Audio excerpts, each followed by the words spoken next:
Hey, thanks for joining me. Another revisit. I looked at this 3 years ago and ran across it again. I'm like, you know what? Time to dig this shit out. Um, when I come across this in the magazine stand, I don't even remember where I got it. I don't know if I was living in a small town back in the 90s when all this stuff was going on. There was no comic shops. There was just like a drugstore that had a spinner rack. And then there was a magazine rack sitting next to it. And I'm pretty sure that's where I found this. It's been forever, decades, so I don't really remember.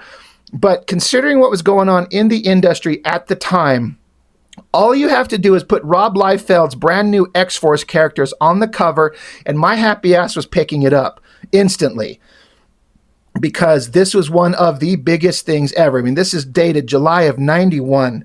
And, X-Force, when it comes out, goes on to be the second highest selling American comic book of all the time. So you can't understate the cultural impact and the popularity at the time. A lot of people don't like to acknowledge this, but Liefeld was extremely popular.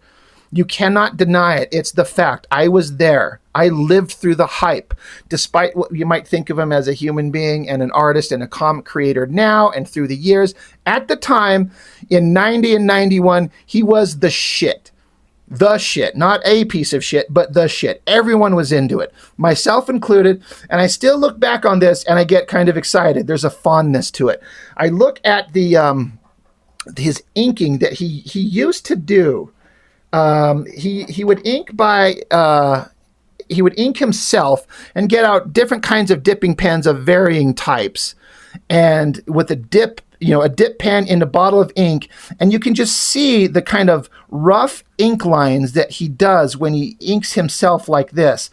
It's the farthest thing from like a beautiful Scott Williams ink line or a lush, expressive Klaus Janson ink line, but Liefeld had something extremely unique that worked when he did this stuff. And I will stand by that. I know I give him a lot of shit with his art and his stories and stuff, but his art style right here, this stuff looks great and it works somehow. But this type of stuff, I mean, there was this and there was Wizard magazine and probably one or two other things. But again, I lived in a very small town, so I didn't have access to a lot. So getting news on current industry books and interviews on characters and creators, it was kind of hard to come by. It's not like today when everything's just popping up on your phone in 1,000 different websites where you can just see everything all day, every day. Like, this stuff was unique. This was almost as exciting as getting the book itself because there was such limited information and you're waiting for the book to come out. And then here's this magazine with new art and an interview with the creative team itself. Now, this thing is in really rough shape. It suffered some water damage. It's kind of torn up. Whatever. I have these things because I enjoy them, not because they're museum pieces. But yeah, there you go. I've always kind of wondered and assumed that Liefeld colored this. Now, if you know better, please clarify, because it looks like it's done with markers, maybe watercolor, but it only lists Liefeld in the credits. There's no like colorist credit. So I wonder if he penciled, inked, and colored this. And if I'm being honest, it works. The distribution of characters, like the mysterious leader, like I even kind of like the guns that he drew there. There's this weird future tech. They look like little round bulbous pieces pointing at you, but it kind of works. You got the mysterious future bladed warrior there, the little monster kitty chick, the little pale-faced girl, the kind of the only remaining members from New Mutants up there, the big giant strong guy. Like, it was a fun crew. It was a fun time. And so it's interesting because this is an interview by Hank Canals, or Hank Canals. Hank Canals. I'm hoping I'm saying that right. But he's the guy who jumped on with, I think it was with Jim Lee, and was for half a second, like there's that picture of the original Image crew together, minus Whilce Portacio, and this Hank Canals was sitting in there. And he, for some reason, I'm pretty sure was tied to Jim Lee and was like, for half a second, considered to be part of that group somehow. He was in that meeting with that unique shot If I can find it, I'll overlay it and show it here so you can see what I'm talking about. But I'm like, that guy, what the fuck does he have to do with Image Comics? Like, he's writing articles. I never quite understood the connection, unless I'm maybe I'm confusing him being tied to Jim Lee, and I'm just thinking of Brandon Choi, and maybe Hank Canals was tied to Liefeld. Maybe that's what it is. Okay, I haven't thought about this in years. So maybe that's what it is. Maybe Hank ran into Liefeld through this, and they chatted each other up, and somehow Liefeld brought him along. Whatever the case is, this is an interview done by this guy for Liefeld for the book. And, you know, there's a lot of information that Liefeld... It's a pretty comprehensive interview talking about what Liefeld was doing, what he was doing before New Mutants, and how they brought New Mutants up to sales popularity, and they canceled it with number 100, and they're doing X-Force number 1. They've got Fabian Nicieza dialoguing the book. They talk about the Image Comics creators and what they're doing, and it just goes over a lot of information. It's actually a really good interview. And again, back in the day, as a kid, this is where we get our information from. You know, so this type of stuff was like critical. Like, God, this was so good. This is where we find out what's going on. And you get some measure of backstory, and you get into kind of the personal lives and thoughts of the creators, which as a young reader and a burgeoning creator at the time, I was interested in this stuff. This was important. I like getting to see the black and white artwork. I can just, you know, everything is goofy and weird. Like, is that a hand, sort of, holding that gun? And where is Cable's other hand? This is his left arm. There is his right arm. There's his elbow and his forearm coming forward. Where is his other hand behind this little tiny gun thing? It shouldn't work, but for some reason it does. It specifically worked in that time at that era. There's that classic shot of Wolverine tackling Cable. I'm pretty sure that's inked by McFarlane, but I saw a video recently where Liefeld talked about how he whited out over the faces and re-inked the faces himself because he wanted them to look like his faces, which is an argument he's made for years. How he would ink the faces of his own books and then hand them off to other inkers to do the bodies and the backgrounds. And I honestly kind of get it. You want your faces on your characters to have a specific look, and sometimes you don't want a translation by an inker to happen to alter it in a way you don't intend. So I got to give credit to Liefeld. I get it. I actually get it. But it is a popular image. That Wolverine tackling Cable looks awesome. But yeah, the interview just keeps going on, you know, getting into the backstory of what was going on at the time. Again, I really was enjoying these black and white pictures. This is like a card. And this is an actual page from X-Force number 1. I actually wish this was taking up more of the page. I would love to see that blown up.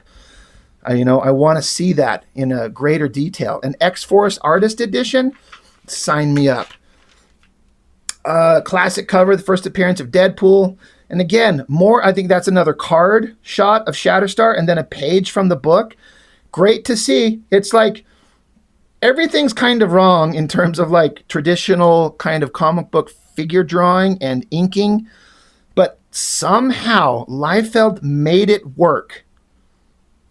It's like it shouldn't, but it does. So again, as a kid getting to see this stuff, it was so exciting to see it. It's so cool.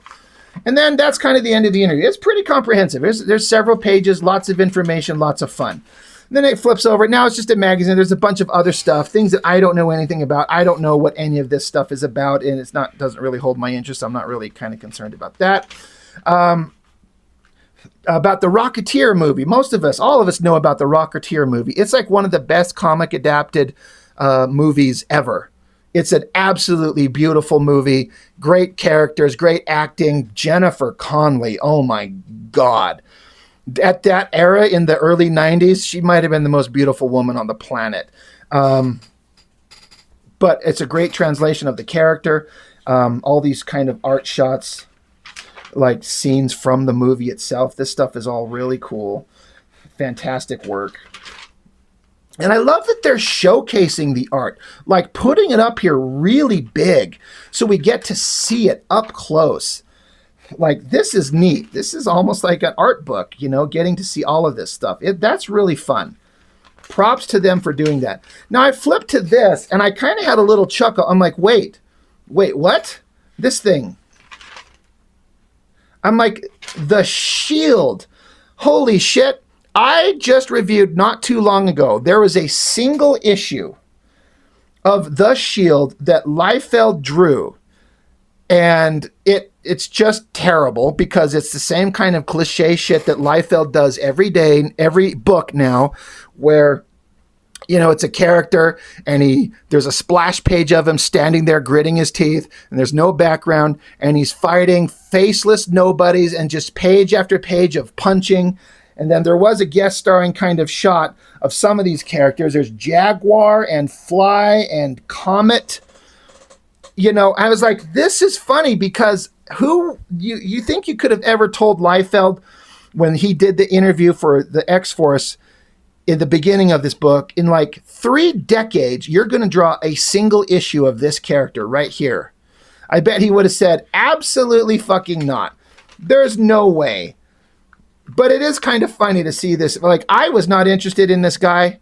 Looking at him back in the day, I'm still not interested. There's nothing about this character that gets me interested. I don't care, but it is kind of funny that Liefeld ended up drawing a single issue of this guy. Continuing flipping through it, my poor book just falling apart. Action figures. I'm not sure if these. I guess these might be like prototypes of figures that are coming out, because they're not posable figures. They just stand there. The Silver Surfer, I think, looks really good. The Iron Man's kind of awesome. The Batman one looks just like Batman. The texture on the Ben Grimm thing there, really good. I like the metallic armor on Doctor Doom. The pose is kind of weird. The hand out to the side is kind of goofy, but that's pretty neat. So I'm guessing these are just like figures that they don't pose. They're not action figures. You don't play with them. They just stand there and look cool. That's fine. Wolverine looks a little goofy. Captain America looks extremely goofy. The Hulk looks great. The photographer was definitely paying attention to lighting. Like, you could use that as a great piece of reference to have extreme lighting and even like edge lighting on the arm in shadow and fantastic muscular anatomy. That thing looks incredible. It's neat to see, but the Wolverine looks goofy as hell, and so does the Captain America. It looks really weird and disproportionate, kind of weird. Talking about the Flintstones, Hanna-Barbera. That was a thing. I used to watch the Flintstones as a very young kid. It wasn't really that interesting then. This is fun. Back when Simpsons was very new. This is 91. So the Simpsons, I didn't reread this article, but the Simpsons has to be, I'm guessing, in their first season, based on the animation style that we're looking at. Again, I'm not sure when The Simpsons actually started. I could look it up, but I'm recording the video, so I don't fucking care. But Dan Castaneda, I'm probably mispronouncing his name. He's brilliant. Like, Homer is one of my favorite characters of all time. Rewatching old episodes of The Simpsons, all of those characters, especially those first 6 or 7 seasons, but Homer specifically, as dumb as this sounds, it's almost like listening to a friend that I've known for years. And I love revisiting him and watching his adventures and all his stupid shit that he does. And then they could also take the stories with the Simpsons and suddenly have like a really heartfelt moment that's really cute. Like, Simpsons works. I've long since kind of lost interest in anything new, but I will rewatch those first several seasons anytime. And every Halloween, I'll put on the Simpsons Halloween episodes, every one of them, and watch them with my kids over the month of October because they're all so funny. Simpsons is kind of like, you could argue that they maybe should have stopped when they were at their peak of popularity, as opposed to them just keep dragging on for years and years and years, and cast members, voice actors die or start aging out and not sounding the same. I don't know, but Simpsons, I love it. It's great stuff. Again, that voice and that character, it's like an old friend. Like, hell, even Scrooge McDuck from DuckTales, all those characters. But when I hear Scrooge McDuck, it's almost like a friend that I knew as a kid, and he's still alive and running around, and I can revisit him anytime. That's the power of like media and movies and animation, especially stuff that you love as a kid. You can revisit it, and it's kind of like a little bit of a time travel. You go back in time and you get to revisit things that you loved, and it never goes away. The Flash TV series, great costume. They somehow kind of nailed that really well. The actor was really good. John Wesley Shipp. Am I remember his name right? I know it says in here somewhere. But the costume looked good. I remember watching that, and, you know, it was kind of fine for a little bit, but not super thrilling. I wasn't really super into it, but it was all right. Dick Tracy. Another thing I kind of respect, but I don't really understand or get the appeal of. The only thing about Dick Tracy that I know anything about that interests me is the movie with, what's his name? Warren Beatty. I kind of didn't like it as a kid, but I've come to appreciate it later in life. It's actually really good. It's kind of strange. I don't know how well it goes along with the original material because I haven't really read it and I don't know. But the movie is actually pretty awesome. Dennis the Menace, kind of the cartoon comic strip. I used to read these in the newspaper all the time. They were never funny.